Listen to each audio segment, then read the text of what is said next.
में नरेंद्र मोदी की जो अवधारणा है उसे खत्म कर दिया है और ये बहुत बड़ी जीत है।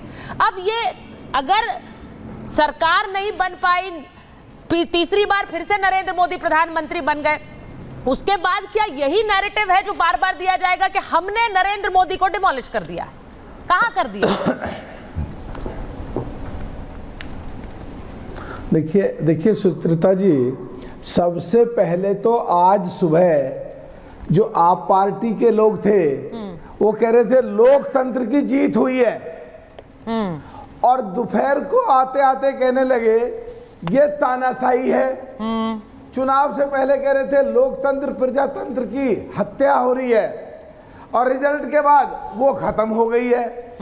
तो ये क्या कहते हैं सुबह को और दोपहर को क्या कहते हैं, अपनी बात को अपनी बात से ही काटते हैं।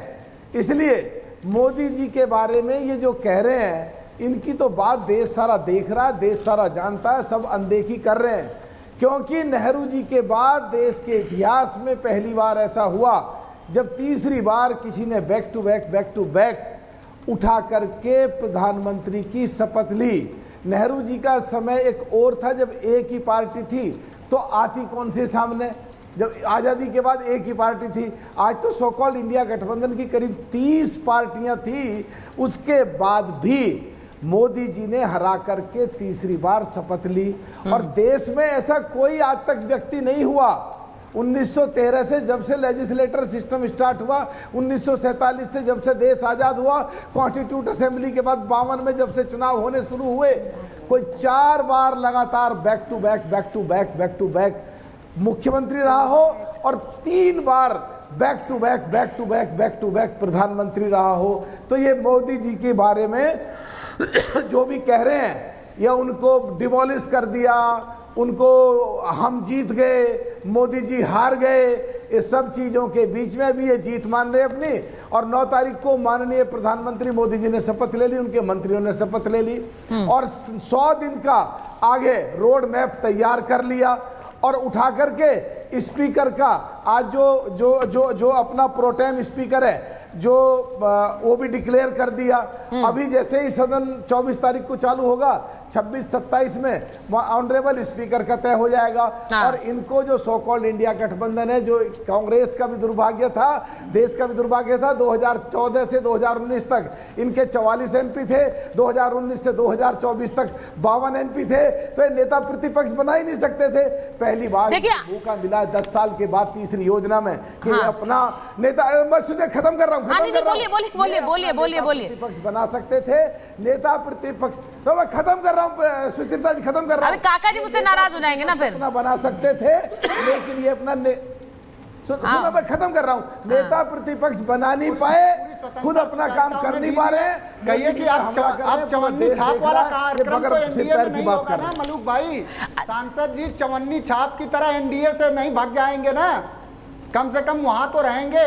और आपके तो नेता वहीं शिक्षा मंत्री भी हैं, उनसे पूछिए कि पेपर लीक पर क्या जवाब है उनका, कि चवन्नी छाप की तरफ फिर बदल जाएंगे। अच्छा, अब मेरे पास एक खबर आ रही, क्योंकि मलूक जी बात कर रहे थे स्पीकर की, मैं उस पर एक खबर बता दूं, उसके बाद मैं वरुण जी के पास भी जाऊंगी। मिश्रा जी इंतजार कर रहे हैं, सौरभ दुबे जी इंतजार कर रहे हैं। 1 मिनट, एक बार बड़ी खबर बताऊं कि किरेन रिजिजू का कांग्रेस पर बड़ा हमला, स्पीकर पर राजनीति ना की जाए। अब मलूक जी अभी थोड़ी देर पहले इसका जिक्र कर रहे थे, इसलिए मैंने कहा ये खबर बता देती हूँ। किरेन रिजिजू कह रहे हैं कि प्रोटेम स्पीकर का पद अस्थायी होता है। कांग्रेस को भर्तृहरि मेहताब से आपत्ति क्यों है? बीजेपी परंपरा का पालन कर रही है, और सोशल मीडिया में कांग्रेस या विपक्ष भ्रम ना फैलाए प्रोटेम स्पीकर को लेकर। अब प्रोटेम स्पीकर को लेकर क्या दिक्कत है वरुण जी? मैं थोड़ा सा डाइग्रेस कर रही हूँ, बात हम अभी वापस अरविंद केजरीवाल की और राहुल गांधी के बयान की करेंगे, लेकिन प्रोटेम स्पीकर पर किरेन रिजिजू का बयान आया कि आप लोग भ्रम फैला रहे हैं। भाई वहां तो सिर्फ शपथ ही उन्होंने दिलानी है, उसमें क्या दिक्कत है? उस पर भी आप लोग बयानबाजी कर रहे हैं। सुचरिता जी, मेरे ये समझ में नहीं आ रहा, पूरी डिबेट में ये डिस्कशन हो रहा है कि विपक्ष ये क्यों पूछ रहा है, ये क्यों पूछ रहा है, ऐसे बयान क्यों दे रहा है, तो विपक्ष बंद हो जाए, मौन धारण कर ले, विपक्ष का अर्थ ही खत्म कर दे। यही तो मानसिकता है बीजेपी की, आज की जो मोदी सेंट्रिक बीजेपी है, कि कोई विपक्ष हो ही नहीं, कुछ बोले ही नहीं। वो चाहे जो भैंसचुर वाले हैं, चाहे मंगलसूत्र की बात कर ले, चाहे किसी को करोड़ों की गर्लफ्रेंड कह दे, किसी को जर्सी गाय कह दे, खुद का शाब्दिक आचरण दिख नहीं रहा। राहुल गांधी का नाम लेते हैं दिन भर बैठ के। अरे राहुल गांधी का नाम क्यों लेते हो अगर वो नेता नहीं है तो? पूरे देश में राहुल गांधी चर्चा करते हो सुबह से शाम तक, क्योंकि आपको भय है कहीं ना कहीं राहुल गांधी से। नहीं तो जिससे भय नहीं होगा उसका क्यों नाम लोगे आप दिन भर? लेना नहीं चाहिए अगर आपको पसंद नहीं है कोई बात, उसका शाब्दिक आचरण। तो खुद का शाब्दिक आचरण दिखता नहीं है। कांग्रेस जपते हैं सुबह से शाम तक। अब बात आप कर रहे हो कि प्रोटेम स्पीकर पे क्यों टिप्पणी करी, क्यों ट्वीट में कोई ट्वीट किया या सोशल मीडिया पे किसी, इसलिए किया कि दूसरे सांसद जो 8 बार के हैं, ये 7 बार के हैं, वो शायद 8 बार के, उस पर टिप्पणी की भाई सबसे बड़े जो सीनियर मोस्ट है उसको बनाने की परंपरा फॉलो की जाती, तो नहीं की, कोई बात नहीं है। तो भारतीय जनता पार्टी जो मोदी सेंट्रिक की चाहेगी जैसी करना चाह रही। लेकिन बात हो रही है छात्रों के भविष्य की। सेल्फी ले रहे हो आप कश्मीर में, मणिपुर तो नहीं जाते हो सेल्फी लेने आप, वहां क्या दिक्कत आ रही थी आपको? वहां भी जाते सेल्फी लेने।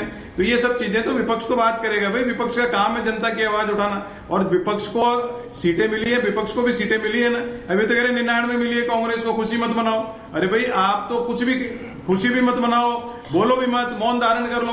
ये सब चीजें चल नहीं सकती, इनको इस मानसिकता से। आपने मौन धारण कर लिया क्या वरुण जी? इतना कुछ आप बोल रहे हैं, आपने मौन धारण कर लिया, काका जी ने मौन धारण कर लिया? नहीं होता है ऐसा, लोकतंत्र में बिल्कुल नहीं होता है। इसीलिए तो हम बार बार कहते हैं कि लोकतांत्रिक प्रक्रिया है और चुनाव भी लोकतांत्रिक प्रक्रिया है और ये देश भी लोकतंत्र है। ये तो आप ही लोग कहते हैं लोकतंत्र खत्म कर रहे हैं। हमारे शो में देखिए महाभारत में कितना लोकतंत्र है, काका जी सबको चुप करा देते हैं, आप देखिए कितना कुछ बोल रहे हैं, कुछ हो रहा है आपको? यही लोकतंत्र होता है। थोड़ा कृष्ण को तो सुनिए। अरे महाभारत में संजय के संवाद को भी सुनिए सुचारिता। संजय तो पता नहीं है, नारद मुनि बहुत है यहाँ पर सर। यहाँ संजय नहीं पता है, नारद मुनि बहुत है। गठबंधन कहेंगे और दूसरी तरफ इंडी गठबंधन कहती हैं।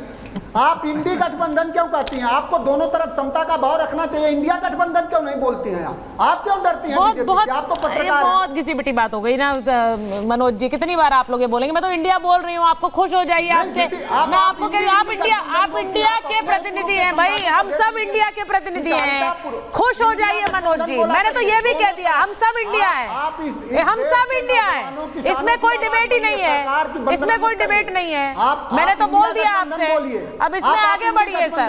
बहुत बार आप लोग बोलते हैं, ये बहुत गलत बात है। ये आरोप लेकर आप कब तक ढोते रहेंगे? ये आरोप से कब तक ढोते रहेंगे? मैं आगे चल रही हूँ क्योंकि मुझे इसमें कोई इंटरेस्ट नहीं है, मुझे इसमें कोई इंटरेस्ट नहीं है, क्योंकि ये बार बार बयान आप लोग डिबेट में ले आते हैं और इस पर बयानबाजी करते हैं। मैं वरुण जी आपके एक बार संजय मिश्रा जी के पास जा रही हूँ। संजय मिश्रा जी, अच्छा एक मिनट, संजय मिश्रा जी, हाँ बोलिए। मलूक जी भी बोलना चाह रहे हैं, आरपी जी भी। मैं आ रही हूँ, जल्दी से आ रही हूँ। एक बार संजय मिश्रा जी और सौरभ जी को ले लूँ, उसके बाद आपके पास आ रही हूँ। संजय मिश्रा जी जरा बता दीजिए, वहां पर वो कह रही हैं की भाषा।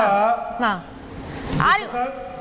संजय मिश्रा जी एक बार जरा बता दीजिए, ईडी हाई कोर्ट तो चला गया, मंत्री के लिए। हाँ मैं आ रही हूँ। ईडी हाई कोर्ट चला गया, ईडी हाई कोर्ट चली गई। सुनीता जी कह रही हैं ईडी किसी को लिबर्टी नहीं देती है। भाई किस चीज की लिबर्टी देगी ईडी? उनका तो काम है ये।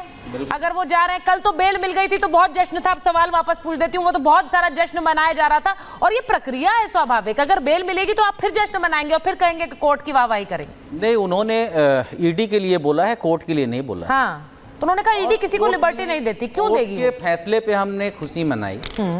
मैंने खुद गाजियाबाद में लड्डू बांटे। मलूक नागर साहब कहीं दूर थे, दिल्ली थे, पहुंच नहीं पाया, नहीं तो अपने भाई को मैं जाके जरूर लड्डू खिलाता। मलूक साहब का सम्मान करता हूं, इनके एक एक शब्दों पे भरोसा करता हूं, लेकिन आज ये जिस दल में है उस दल के नेता के बातों पे कोई भरोसा नहीं कर सकता। वो कब किधर जाएंगे, वो कब इंडिया के साथ होंगे और कब एनडीए के साथ होंगे, इसका कोई गारंटी मलूक साहब भी नहीं ले सकते हैं। लेकिन ये सच है, जो तानाशाही शब्द का प्रयोग किया गया, शायद आपके डिबेट में भी मैंने भी बहुत बार तानाशाह कहा है। मणिपुर पे सवाल होगा, आप बोलेंगे नहीं। बनारस में रेप होगा, सवाल होगा, आप बोलेंगे नहीं। हथरस जलेगा, आप बोलेंगे नहीं। मणिपुर जलेगा, आप बोलेंगे नहीं। सीतापुर में कांड होगा, आप नहीं बोलेंगे।